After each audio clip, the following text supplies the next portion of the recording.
नमस्कार, मैं हूं आशीष। मेरे प्रिय साथियों, हम लोग अपने वीडियोस में बात कर रहे थे कॉस्ट अकाउंटिंग की। और कॉस्ट अकाउंटिंग में अभी हम लोग बेसिक को पढ़ रहे थे।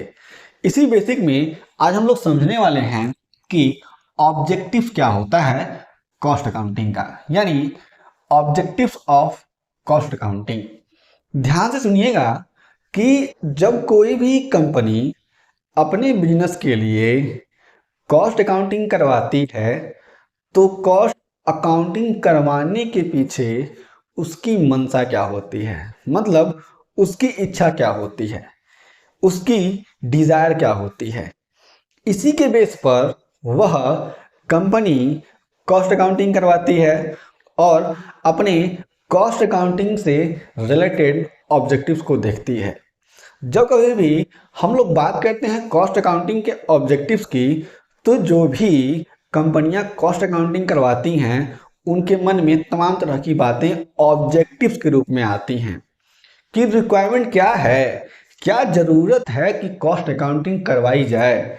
इसके लिए हम लोग ऑब्जेक्टिव्स के रूप में इन कुछ पॉइंट्स को समझेंगे और जानेंगे, जिनको हम लोग यहाँ पर डिटेल में समझने वाले हैं। यदि आपके पास कोई प्रश्न होता है तो निश्चय ही आप लोग अपने सारे के सारे प्रश्नों को बता सकते हैं और आपके सही प्रश्नों का आंसर हम लोग ऑन टाइम करने का प्रयास करेंगे।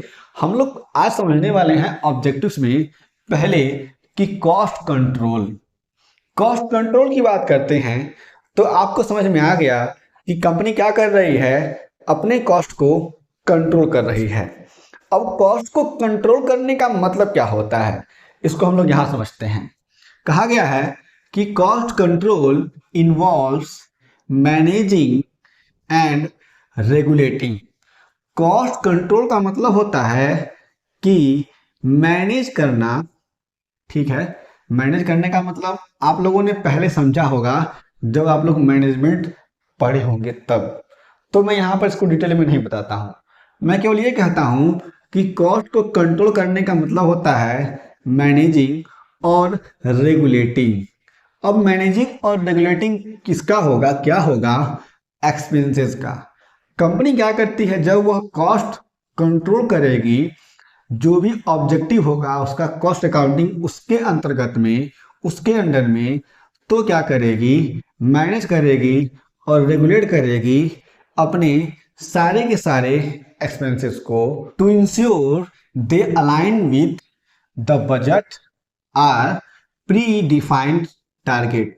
ये इंश्योर करने के लिए कि जो भी उसके एक्सपेंस लग रहे हैं वह किस पे लग रहे हैं, जो भी बजट उसने बनाया हुआ है उसके अकॉर्डिंग है, और उसके साथ साथ जो भी उसके प्री डिफाइंड टारगेट है उसके अकॉर्डिंग है कि नहीं है। एक बार फिर से हम लोग इसको रिकैप करते हैं।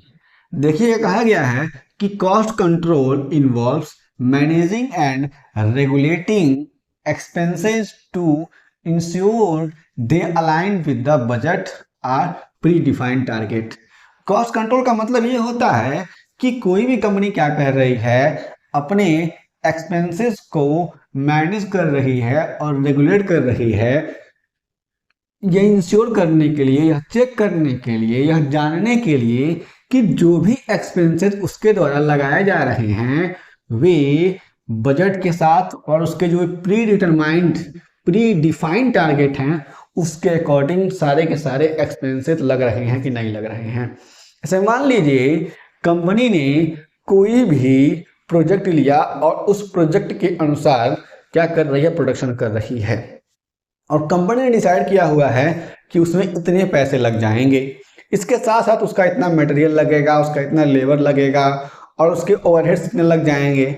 तो क्या ये सारे के सारे एक्सपेंसेस, इन सारे के सारे टूल्स पे जो भी एक्सपेंसेस लग रहे हैं वे सही तरीके से अपने बजट के अकॉर्डिंग लग रहे हैं कि नहीं लग रहे हैं, इसको डिटरमाइन करना, इसको मैनेज करना और इसको रेगुलेट करना ही कहा जाता है कॉस्ट कंट्रोल।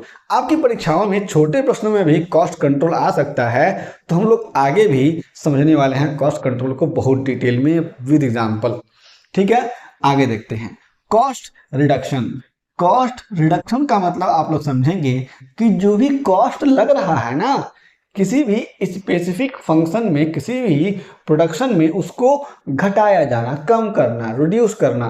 ठीक, आगे देखते हैं, कहा गया है कि cost reduction is the process. Cost reduction क्या है? प्रोसेस है of decreasing business expenses and improving efficiency to achieve the lower overall expenditures।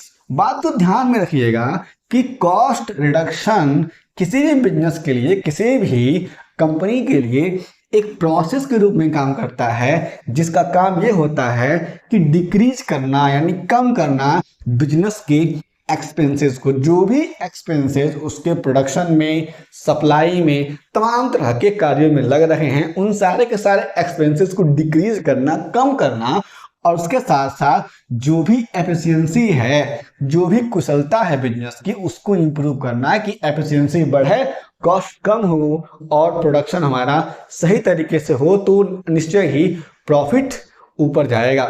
ये बात आप लोग समझेंगे।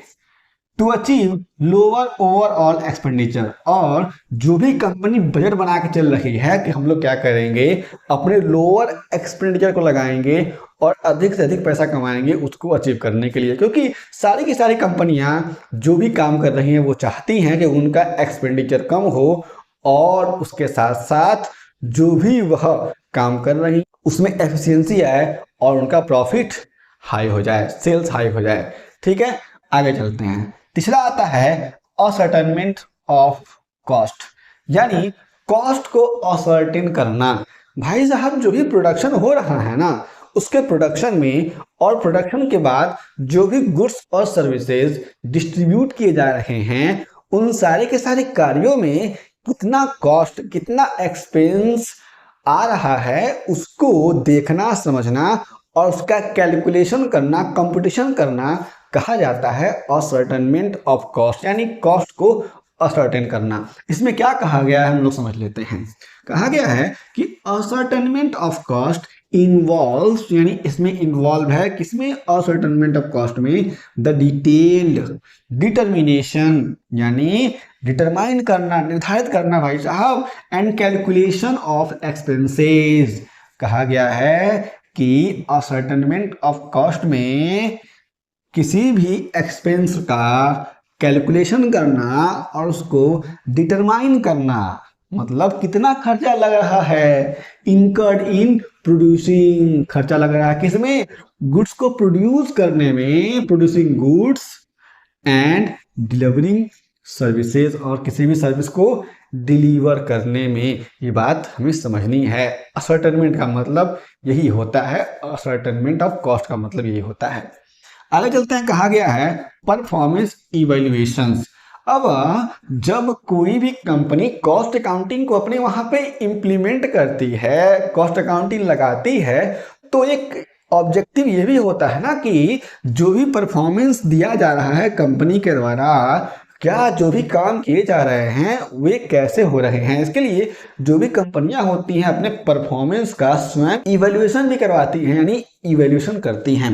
कहा गया है to assess the efficiency, efficiency को असेस करना, and effectiveness of various department, जो भी तमाम तरह के डिपार्टमेंट हैं उसकी एफिशिएंसी कितनी है, कितनी एफिशिएंसी से वह डिपार्टमेंट काम कर रहा है, इफेक्टिवनेस क्या है उसका, इसको क्या करना, डिटरमाइन करना, इसको समझना, एसेस करना इसको।